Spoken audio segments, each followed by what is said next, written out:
চবনপ্রাশ আর দোকান থেকে কিনে আনবেন না, এইভাবে বাড়িতে নির্ভেজাল খাঁটি চবনপ্রাশ তৈরি করে নেবেন। বাড়িতেই বানাবো চবন। বন্ধুরা, কিরণ ফ্যামিলি কুকিং এ আবারও নতুন ভিডিওর সঙ্গে আপনাদের সামনে হাজির হয়ে গেছি। আজকের আমি একেবারে প্রাকৃতিক উপায়ে কোনো রকম ভেজাল ছাড়াই বাড়িতেই বানাবো চবনপ্রাশ। তো বন্ধুরা, এখন কিন্তু শীতের সিজনেই মানে শীত আর গরম গরম চলে যাবে আর শীত আসবে, এমন একটা মুখে কিন্তু আমাদের প্রত্যেকেরই কফ কাশি সর্দি কম বেশি হয়েই থাকে, সেই সঙ্গে জ্বরও হয়ে থাকে। তো সেই সব কিছু দূরময় করতে বাড়িতে এই সহজ পদ্ধতিতে যদি আমরা চবনপ্রাশ তৈরি করি তাহলে অসুবিধে কি? আর বাড়িতে তৈরি খাঁটি জিনিস যদি আমরা নির্ভেজাল জিনিস যদি খাই সেটাতেও অসুবিধে নেই। চলুন বাড়িতে কিছু সামান্য উপকরণ দিয়ে, যেগুলো একেবারেই আমাদের হাতের কাছে থাকে সব সময়ের জন্য, সেই সব কিছুই দিয়ে আজকে কিন্তু চবনপ্রাশ তৈরি করেই দেখাবো। তো চলুন পুরো ভিডিওর সঙ্গে থাকুন, আশা করব আজকের ভিডিওটা আপনাদের কাছে ভালো লাগবে। তো বন্ধুরা, চবনপ্রাশ তৈরি করার জন্য প্রথমেই আমাদের যেই উপকরণটা লাগবে সেটা হলো আমলকি। এই আমলকি এখন কিন্তু হেমেশাই বাজারে পাওয়া যাচ্ছে আর ভীষণ কম দামে পাওয়া যাচ্ছে।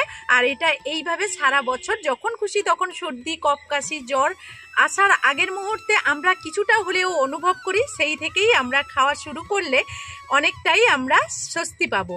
তো চলুন এখন প্রথমেই আমলকিগুলো ধুয়ে পরিষ্কার করে নেব। তো বেশ কিছু আমলকি আজকে নিয়ে নিয়েছি। আর আমলকির এই যে দাগগুলো, এগুলো কিন্তু পচা নয় বা নষ্টও নয়, এগুলো না পাতার দাগ। তো একটু ভালো দেখে আমলকি কিন্তু নিতে হবে। যে কোনো জিনিস তৈরি করতে গেলে আমলকির আচার, আমলকির এই চবনপ্রাশ তৈরি করতে গেলে কিন্তু ভালো আমলকি নিতে হবে, না হলে কিন্তু পুরো রেসিপিটাই নষ্ট হয়ে যাবে কিছুদিনের মধ্যে।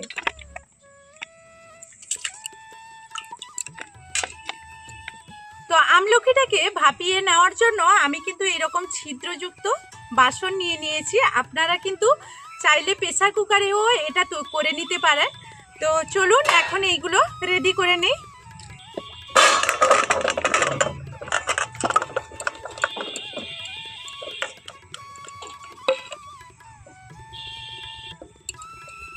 এখন আমি এইরকম একটা পাত্র নিয়ে নিয়েছি, এই পাত্রের মধ্যে কিছুটা পরিমাণ জলও নিয়ে নিয়েছি।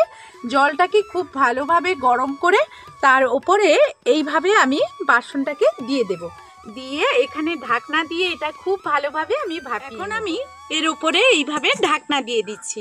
তো এইদিকে আমলকিটা হতে থাক, আর এইদিকে আমি শুকনো কড়াইতে কিছুটা মশলা ভেজে নেব। তো কিছুটা আমি তেজপাতা নিয়ে নিয়েছি, বেশ কিছুটা এলাচ দিয়ে দিচ্ছি, কিছুটা লবঙ্গ দিয়ে দিচ্ছি, চক্র দুটো দিলাম, দারুচিনি দুটো দিলাম, এটা দিয়ে দিচ্ছি একটু জায়ত্রী,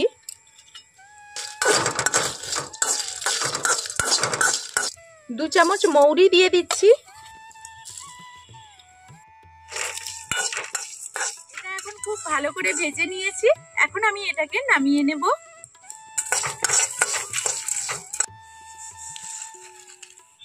এখন এটা খুব ভালো করে আমি গুঁড়ো করে নেব।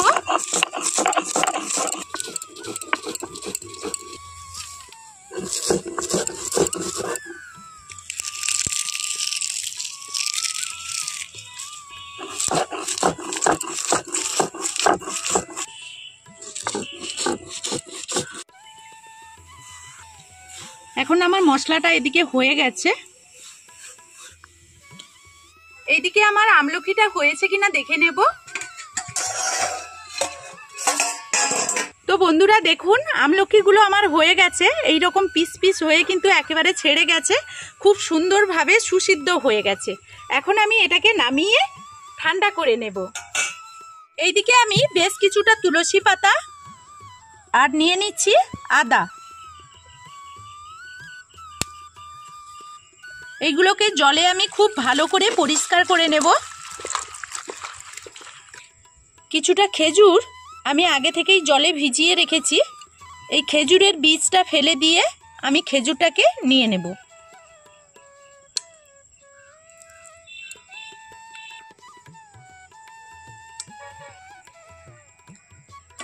তো তো এইগুলো সব কিছু আমি একসঙ্গে শিলনোড়াইতে খুব ভালোভাবে বেটে নেব।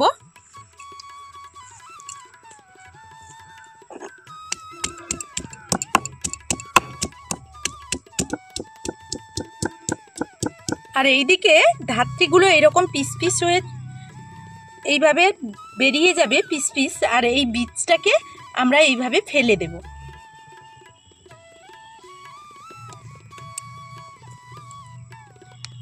তো এইভাবে আমরা কিন্তু সবগুলো ছাড়িয়ে নেব, গরম আছে। তো বন্ধুরা এখন কিন্তু চলে এসেছি, আমি শিলনোড়াইতে তুলসী পাতা, আদা আর খেজুরটা নিয়েছিলাম বাটবো বলে, তারপর মধ্যে কারেন্টটা চলে এলো, এই জন্য মিক্সিতে করে নিয়েছি। আপনারা চাইলে কিন্তু মিক্সি না থাকলে শিলনোড়াইতে করে নেবেন। এইভাবে আমি এটা রেডি করে নিয়েছি। এদিকে আমি আমলকিটাও পেস্ট করে নিয়ে চলে এসেছি।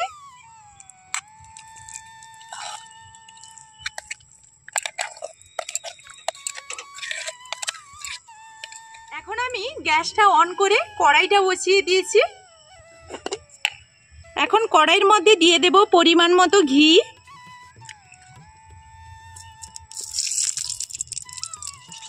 এখন আমার ঘিটা খুব ভালোভাবে গরম হয়ে গেছে। এখন এর মধ্যেই আমি দিয়ে দেব আমলকি।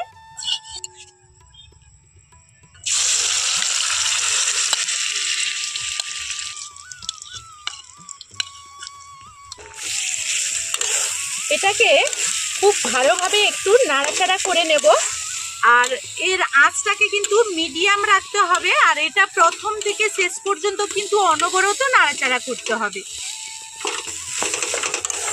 এখন আমি এখানে দিয়ে দেব পরিমাণ মতো অল্প লবণ।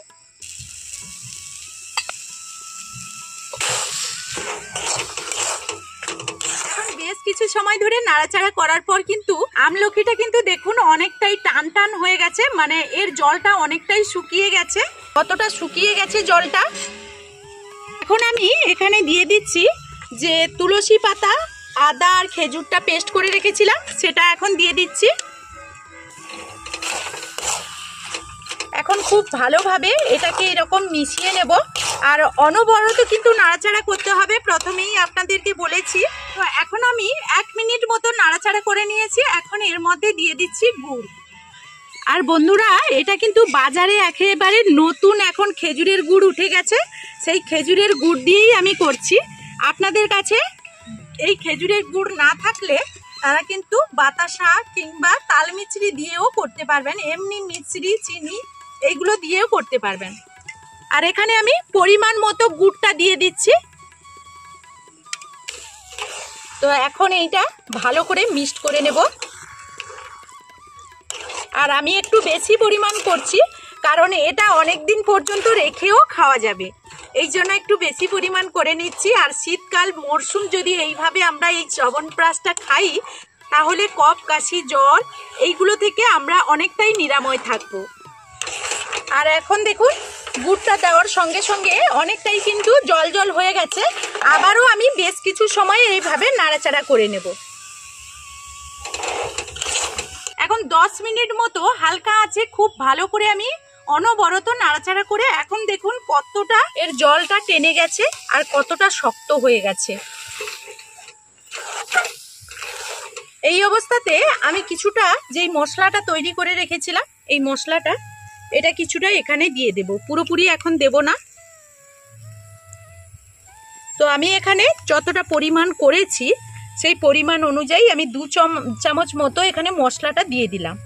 আর এই সময় এখানে দারুণ একটা সুগন্ধ বেরোচ্ছে, এত সুন্দর সুগন্ধ যে বাড়ির খাঁটি জিনিস বলে এখন মনে হচ্ছে।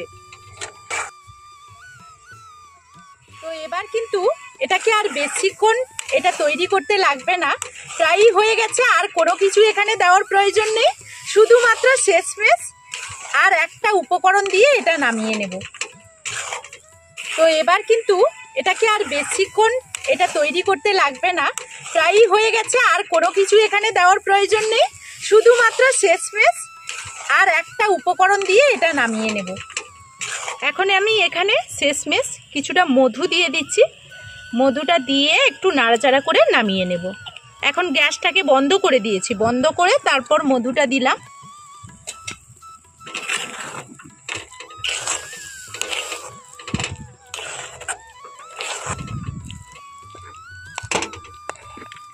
আর কত সুন্দর কালারটা এসছে দেখুন, একেবারে দোকানের মতো আর কালারটা এসছে। আর এর সুগন্ধ যে এত সুন্দর সেটা বলে বোঝাতে পারবো না। যতক্ষণ না আপনারা তৈরি করেন ততক্ষণ বুঝতেই পারবেন না এর সুগন্ধটা কতটা। এখন ভীষণ গরম আছে, তবুও একটু নিয়ে নিচ্ছি। আর নিয়ে এটা কেমন খেতে হয়, এটা জাস্ট এইরকম জিভে নিয়ে চেটে চেটে খেতে হয়, জাস্ট অসাধারণ। তো বন্ধুরা, এটা আমি মুখে বলার কিছু নেই, কারণ আপনারা বুঝতে পারবেন না। বাড়িতে একবার হলেও বিশ্বাস করে ট্রাই করবেন, জাস্ট অসাধারণ। চবনপ্রাশ আর দোকান থেকে কিনে আনবেন না, এইভাবে বাড়িতে নির্ভেজাল খাঁটি চবনপ্রাশ তৈরি করে নেবেন। তো চলুন বন্ধুরা, এখনকার মতো ভিডিওটা এই পর্যন্ত। ফিরে আসবো আবারও নতুন কোনো ভিডিও নিয়ে। ততক্ষণ সবাই সবার পরিবারকে নিয়ে ভালো থাকবেন।